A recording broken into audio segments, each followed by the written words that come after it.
అందరికీ నమస్తే మిత్రులారా, వెల్కమ్ టు జీనియస్ గ్లోబల్. నేను మీ గణేష్. మన బీసీ శాఖ మంత్రి గారు మహిళలకు కుట్టు మిషన్లు ఇస్తున్నారు.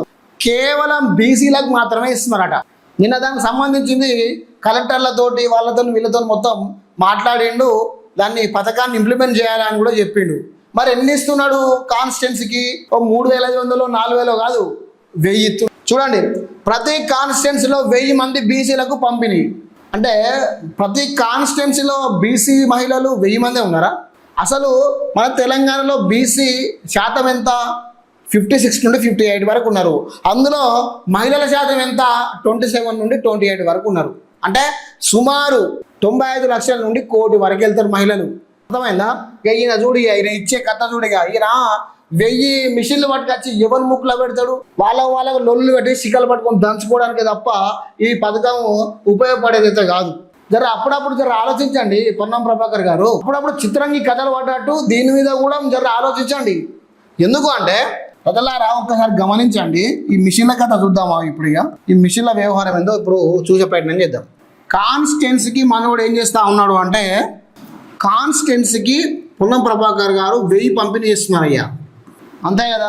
ఎన్ని ఉన్నాయి మనది కాన్స్టిట్యున్సీలు? 119 ఉన్నాయి. 119 ఇంటూ 1000 ఎంత?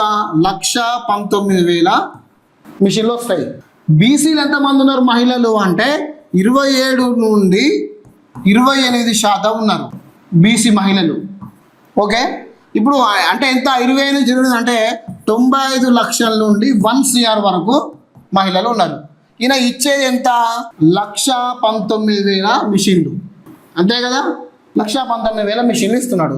మరి 95,000 నుంచి 1 CR ఉన్న మహిళలకు 1,19,000 మిషన్లు ఇస్తే ఏడ సరిపోతాయి?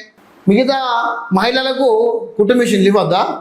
సరే, ఈ 95 లక్షల నుండి 1 CRలో ఉన్న మహిళలకు సరే, ఇందులో ఒక 20 లక్షల మంది ఆల్రెడీ ఎంప్లాయ్మెంట్తోనే ఉన్నారు అనుకో, ఏదో పని చేసుకుంటున్నారు అని చెప్పుకోవచ్చు. ఇప్పుడు మిగతాది సరే, 1 CR వేసుకుందాం, 95 లక్షలు వేసుకుందాం. 95 లక్షల నుండి 20 లక్షలు పోతే ఎంత? 75 లక్షల మంది ఉంటారు.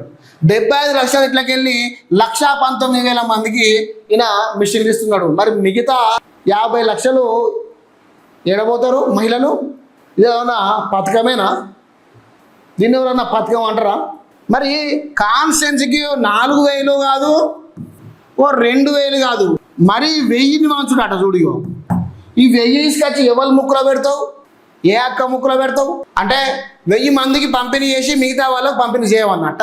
అంటే వాళ్ళకు లొల్లులు పెట్టించి వాళ్ళకు శిఖలు పట్టుకొని మళ్ళా కుట్టు మిషన్ల కాడ పొన్నం ప్రభాకర్ తీవ్ర అన్యాయం చేస్తున్నాడు, ప్రభుత్వం మాకు తీవ్ర అన్యాయం చేస్తుందని చెప్పి మళ్ళీ రోడ్ల మీదకి వచ్చి అక్కలు దారుణాలు చేయాలి. అంతేనా? ఈ ఎట్లాంటి మినిస్టర్ గారు మీరు చూడరా? ఆలోచించేయరాదు ఆయన చేసినా కానీ. మరికి కాన్స్టిట్యున్సీకి 1000 ఏందండి? 1000 మందే అన్ఎంప్లాయ్మెంట్ ఉమెన్ ఉన్నట్టు మీరు ఏ విధంగా చూసిండ్రు? 1000 మందే అన్ఎంప్లాయ్మెంట్ మహిళలు ఉన్నట్టుగా మీకెట్లా తెలిసింది? ఫస్ట్ కేవలం 1000 మందికే వంచాలని చెప్పి ఎందుకు డిసైడ్ చేసింది? మరి మిగతా వాళ్ళు ఉమెన్స్, అన్ఎంప్లాయ్మెంట్ ఉమెన్స్ లేరా? ఓన్లీ 1000 మందే ఉన్నారా కాన్స్టిట్యున్సీలో? మిగతా వాళ్ళు లేరా? వాళ్ళకు వంచారా? వాళ్ళకి ఎంప్లాయ్మెంట్ కల్పియారా? మళ్ళా చూడిగో, ఇక పెద్ద మనిషి ఈయన చేసిన కథలు చూడు, చిత్రంగి కథలు. ఈయన చేసేటి అన్ని చిత్రంగి కథలు. మళ్ళా ఓన్లీ బీసీ మహిళలకేనట. ఇక్కడ ఎస్సీ మహిళలు ఉన్నారు, ఎస్టీ మహిళలు ఉన్నారు, బీసీఈ షేక్ అంటే ముస్లిం బీసీలు ఉన్నారు. మరి వీళ్ళందరూ ఏం పాపం చేసారు? వీళ్ళకి వద్దా పంచుడు? వీళ్ళు అన్ఎంప్లాయ్మెంట్ ఉమెన్స్ కాదా? చాలామంది హస్బెండ్స్ పోయి భర్తలు చనిపోయి కంగనాలలో, బట్టల షాపులలో అక్కడిక్కడ పని చేసుకుంటూ బతుకుతున్నారు చాలామంది. వాళ్ళకు ఈ కుట్టు మిషన్లతో ఎస్సీ, ఎస్టీ, బీసీ, మైనారిటీ బిడ్డలకు ఎంప్లాయ్మెంట్ కలిపావా మంత్రి గారు? ఓన్లీ బీసీలకు మాత్రమే కల్పిస్తావా? మిగతా వాళ్ళు ఓట్లేలే, బీసీలే ఓట్లు వేసిండ్రా? ఎస్సీలు, ఎస్టీలు, మైనారిటీలు వీళ్ళు ఓట్లు వేయలే మీకు? కేవలం బీసీ మహిళలే ఓట్లు వేసినారు. బీసీ మహిళలకే ఎంప్లాయ్మెంట్ కల్పిస్తావు, మిగతా వాళ్ళకి కలిపియవి. అంతేనా సారు? గిట్లు ఉన్నది పొన్నం ప్రభాకర్ది కథ. సరే, ఏదేమైనా ప్రజలారా, ఇగో గిట్లా చేస్తున్నారు. మరి ఇది స్కీమా లేదా స్కామా ఏంటిదో కామెంట్ చేయండి దయచేసి ప్రజలారా. కాన్స్టిట్యున్సీకి 1000 కుట్టు మిషన్లు ఇవ్వడం మీకు సమంజసమేనా? మిగతా వారికి కుట్టు మిషన్లు ఇవ్వకపోవడం అనేది ప్రభుత్వం నిర్ణయించినట్టుగా భావిస్తున్నారా? ఓన్లీ కాన్స్టిట్యున్సీలో 1000 ఇస్తే సరిపోతాయా? మిగతా వాళ్లకు వద్దా?